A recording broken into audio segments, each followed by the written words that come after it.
Emmanuel, c'est à vous. Bonsoir Madame Bonsoir. la Ministre. Je vous ai entendu vous énerver un petit peu à propos de cette croissance verte qu'on attend tous, Moi, je m'énerve parce que c'est important.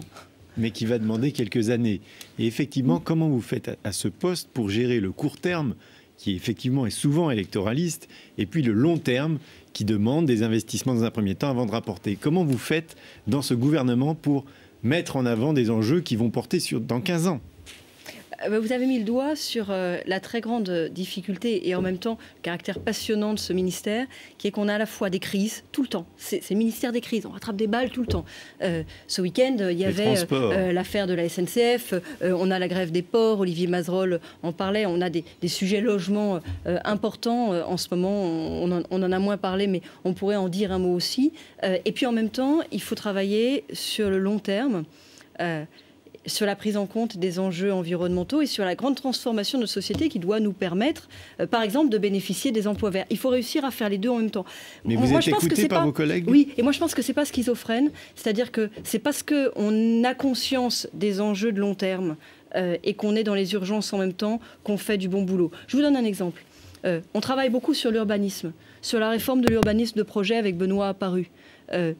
Avoir travaillé sur les communes qui ont subi de Xynthia, s'être occupé des cas personnels, famille par famille, des gens qui avaient vécu le drame et l'horreur qu'a été Xynthia, ça change un petit peu la perspective sur la question des plans de prévention des risques, de la prévention contre les inondations et des projets d'urbanisme qu'il y a derrière. Travailler sur le changement climatique. Dire d'un côté, on va avoir besoin d'un plan d'adaptation national parce que la mer va s'élever d'un mètre à hauteur de 2100. Là aussi, ça change de perspective sur la question de l'urbanisme dans les zones littorales. Je vous parle beaucoup des zones littorales parce que c'était mon sujet du jour. Avec l'anniversaire malheureux de Xynthia. Mais en fait, c'est un ministère dans lequel on a à la fois des infrastructures de très long terme, les trains, les routes, les logements, des emplois qui doivent aller avec cette transformation écologique qu'on veut donner à ces infrastructures et les sujets de crise de cette société en transformation. Et c'est parce qu'il y a tout que c'est passionnant. Et je pense que c'est parce qu'il y a tout qu'on peut être efficace. Alors, un exemple, justement.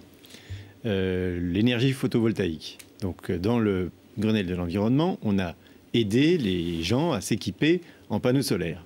Et puis ça a très bien marché, ils se sont tous rués sur des panneaux solaires, hélas construits en Asie. Donc on a favorisé la croissance asiatique.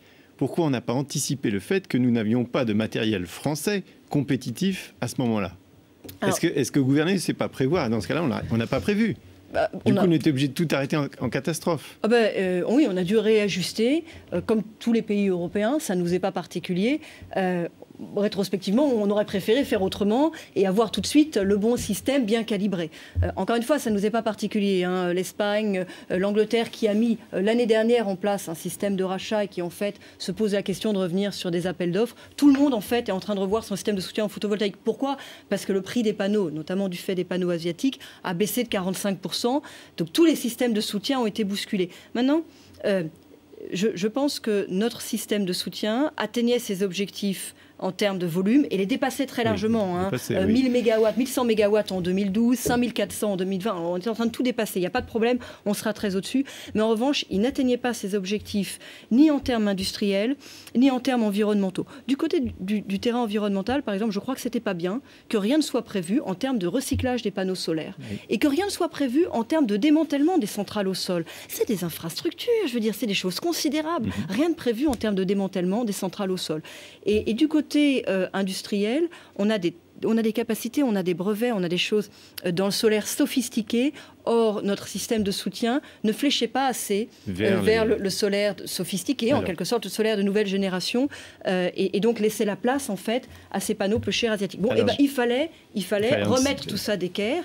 Ça a été fait de manière assez douloureuse, parce que, évidemment, on était en plein emballement, donc c'est pas très facile. Mais je crois que c'est notre responsabilité de le faire. Et c'est notre responsabilité de le faire parce que tout ça est financé aussi sur la facture de l'électricité des Français. Et il faut...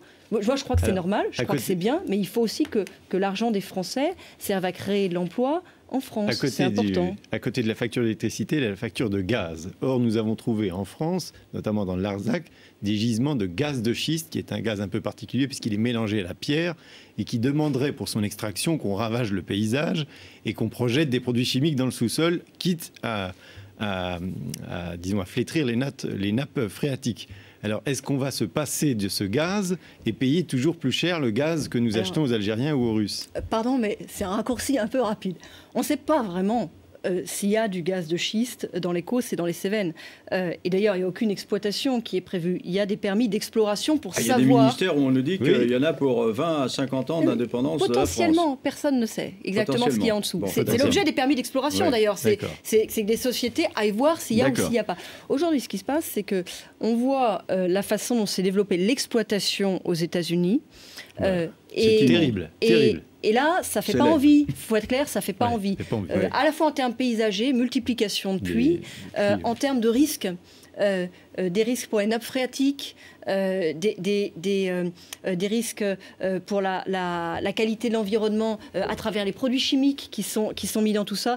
Bon. Donc, moi, ce que j'ai proposé, c'est une suspension de toutes ces explorations en attendant qu'on puisse avoir une vision plus claire sur la possibilité d'exploiter ou pas autrement qu'à l'américaine. C'est pas compliqué. Si on ne peut pas exploiter autrement qu'à l'américaine, si les industriels ne peuvent pas nous prouver qu'en fait on peut faire autrement et on peut faire propre, on n'exploitera pas en France. Voilà. On revient à l'électricité, cette fois-ci sur l'éolien offshore. Que vous allez bientôt développer, je crois. Vous avez déjà choisi 3 zones, 3 zones maritimes. On lance un appel à projet de 3 gigawatts. Sur 5 zones, avec l'ambition de faire de la France un leader dans l'éolien offshore.